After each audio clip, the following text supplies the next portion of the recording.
Hey, everybody. Yeah, council is on break. Hang on a second. I'm just going to turn off the access music that plays during council's breaks. Okay, so all that's happened today, there was like a reading from the Saskatchewan Poet Laureate, which was fine, and a bunch of like sort of routine things passed. And so since then, they've been doing delegations for the Fare Free Transit for youth. So that's going to eventually be voted on. They're having their break a little bit early today because there were several students on the list who wanted to speak to council. And it's a school day, I guess, for some of them. And apparently it's a fairly important school day for some of them. So they were not in attendance yet, but they had like let councilors know that they can make it by 2:30. So council's having to break early so that at 2:30, those kids can show up and present. The mayor was like, oh, we've got such a long agenda. We shouldn't be messing with the agenda. But it's like, dude, you're the reason we have a long agenda. This report on Fare Free Transit could have been considered 2 weeks ago at the last council meeting, which was not a full council meeting. And all these people, I think even the students, had shown up 2 weeks ago for city council, and the mayor just out of the blue switched, said, oh no, we have to defer this, we need more time to think about this one. I know certain councilors were not in attendance at the last council meeting, and they are in attendance now. Some of them being councilors who not traditionally big fans of things like free council for students. So anyways, I think I pointed out, so if you go to the Queen City Improvement Bureau website, queencityib.com, there's a link to memos. That's our blog. We thought that was a funny name because we work in the sub-basement of City Hall. And so we thought it was funny if like our blog is called memos. So anyways, in there, I have a very long blog post about my issues with administration's report on the Fare Free Transit pilot, which was conducted at F.W. Johnson School. In short, I think the pilot was way too short. It was only 4 months. It was the first term of this year. And then the data compares the first term of this year to the second term of this year and says, well, there wasn't a big attendance change from when the pilot was on to when the pilot was off. Therefore, Fare Free Transit didn't work the way it was supposed to. And it's like, come on, man. We all know, anybody who took high school science knows that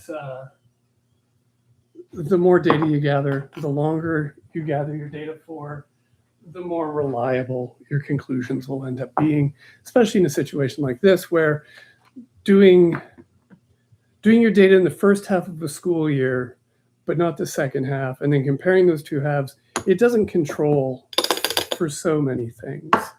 Like, just off the top of my head, like, you start at school, you've got a whole bunch of crap you're doing, and the weather's nice. And are you going to sign up for a free transit pass when the weather's nice? But then what happens when January comes? Maybe you'd be more inclined to sign up in January. I don't know. There's 1,000 things. It's all in the blog. My other concern is that they talk about how there was no change to student attendance with this. So I've already pointed out that I think the data is unreliable, but also the data that we do have doesn't say what administration is saying that it says, or the certain counselors, the transit opposing counselors, say that it says, which is that there was no change in attendance. This was pointed out to me by somebody else. I'm not this smart, but somebody like DM'd me this note about what they're looking at is overall attendance. And if like most kids go to school. So any sort of change to the amount of attendance overall is going to look tiny because most kids go to school. But if you look at the change in absenteeism, the change is actually more significant. So what we did see in the data that administration did collect is that there was a 1% increase for kids in grade 9, 1% increase for kids in grade 12. That they did spot. And so that translates into, for the grade 9 students, it was an 8%, I believe, decrease in absenteeism. And for the grade 12 students, it was a 5% decrease in absenteeism. Sorry, my kettle's about to shriek at me. No, it isn't. Those are significant numbers. And that's the group, that's the population you should be looking at, the kids who are absent and who can't get to school, perhaps because they don't have transit.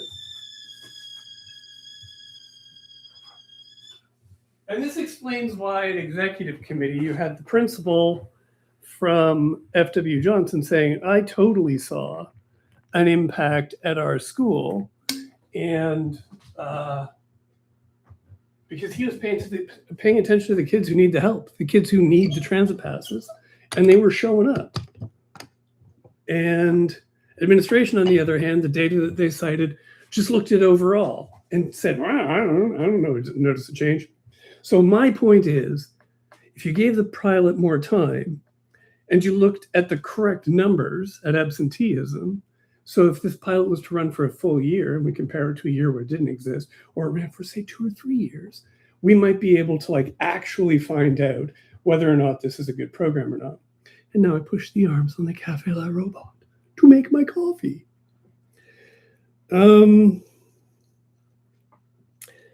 Anyways, so those are kind of my big issues. But if you want a more detailed, more thoughtful, less hurried consideration of my issues with administration's report on the Fare Free Transit, that is, as I said, at queencityib.com/memos. You'll find it there. I've also got a thing on the downtown plan. The downtown plan action plan is being cracked open and redone. And I posted the old action plan and the old downtown neighborhood plan as it appeared, as it was presented to the public, not the not the more bureaucratic bylaw version that we have now on the website. It's a good document. It's worth reading. Anyways, so far today we've had like a string of people who've come out to say, "Hey, I support fare free transit for students." I think it's pretty clear that I'm kind of big on this. And yeah, I got kids. My kids use transit. I use transit. Transit's awesome. And oh yeah, queencityib.com. You can also find. We rode the bus last week with Councillor Shannon Zakidniak from Ward 8 and with Sukhwinder Gainda, the transit president of the transit union, and Colin Lee Wilson, who is a transit operator, a bus driver. And we took the number 40 Express out to Sustainable Donut on Chuka Boulevard.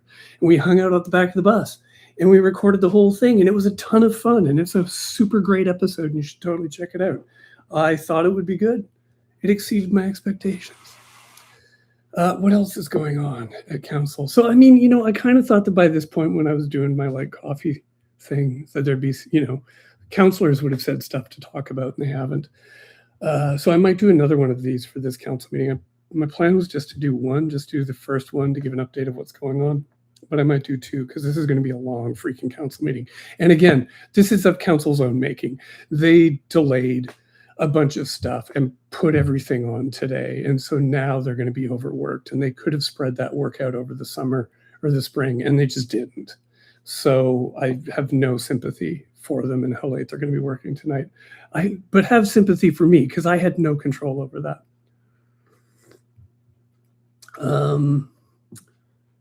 Malieno asks, notes. It's interesting how the grade 12 ridership changed. Yeah, it does. What do you mean?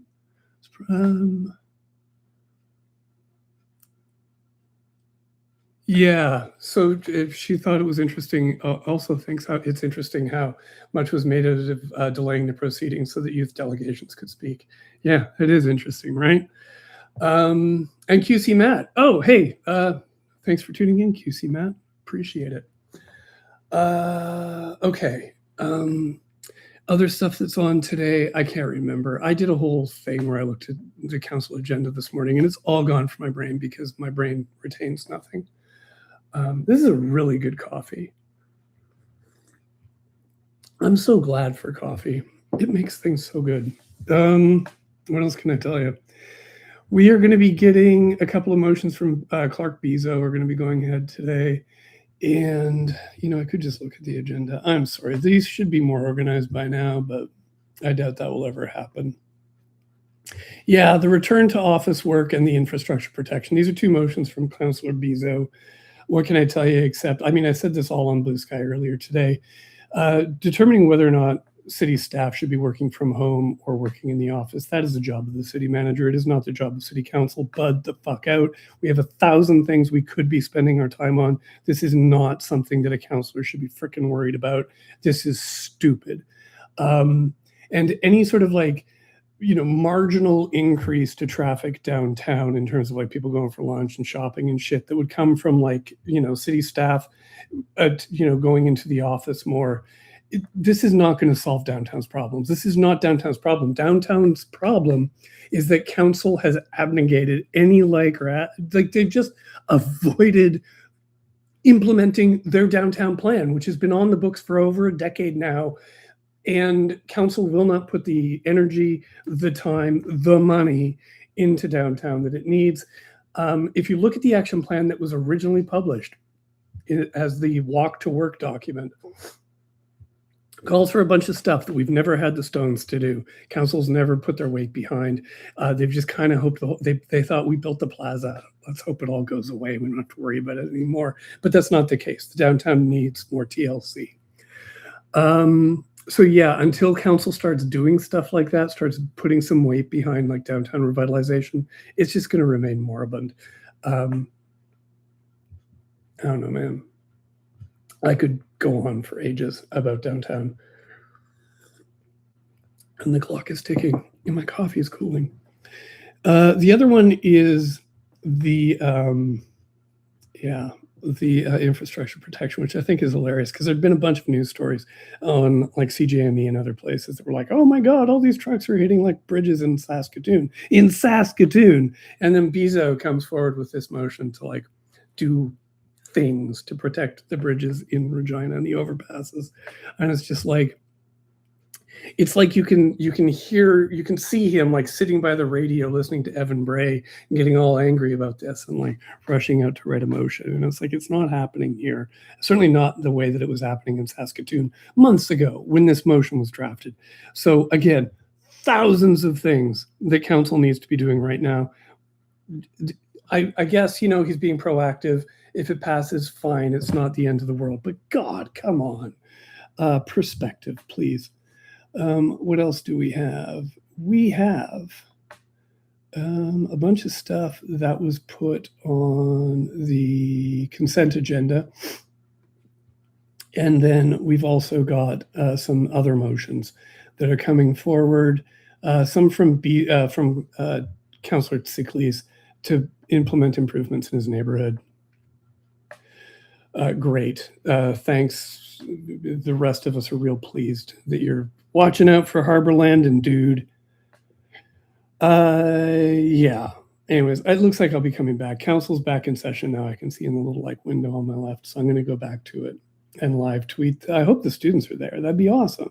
Students are great. And remember, this whole fare free transit thing was started by the freaking students. You want a made in Regina solution to transit in the city? Here it is. Made in Regina, made by Regina kids for Regina kids. By turning this down flat, which is what I think is going to happen, way to just make the kids cynical that they have poured years and hundreds of hours of their time into this project and have been fighting for this and have made a brilliant case. They have done the work. They've made the case. It is now council's job to listen and do what the kids are telling them. This council won't know any of the background of this because none of them knew anything that was going on at City Hall until they got frickin' elected to a seat in City Council. They were all ignorant of everything that went before this. And it's been a years-long project that is finally coming to fruition. Last thing I want to say, call to prayer, downtown Regina, right on. I'm on board.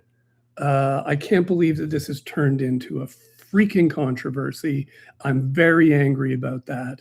And you know who I blame for how this has become such a freaking controversy. I can't believe that the police are going to have to come out and like keep an eye on a downtown mosque because they're going to be playing at a polite level the call to prayer when Knox Met rings its bells every weekend. I love the bells. I'm going to love the call to prayer. The call to prayer is like a dude singing into a microphone and it comes out a speaker. How is that controversial? Jesus. The glockenspiel. I'm told it plays, but I mean, I go downtown all the time, and yet I think I've heard it once in like 4 years. So I suspect what will happen is they will have the call to prayer in downtown Regina, and I will go downtown and go downtown, go downtown, and I will never hear it. And none of these people who are these frickin' goobers who are getting their panties in a twist over the call to prayer, they're never going to hear it. I don't even think most of them are real. They're either Americans or they're robots. And they're not good robots, like the Cafe Lab robot, which makes me coffee many times a day.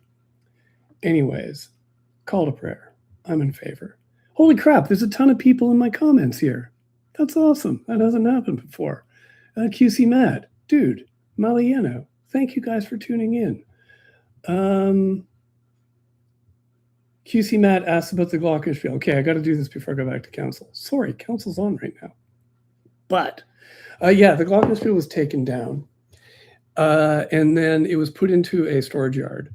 And a guy named Kenton de Jong, who we've had on our show a couple of times, he actually used to do a segment on our show, like a regular segment.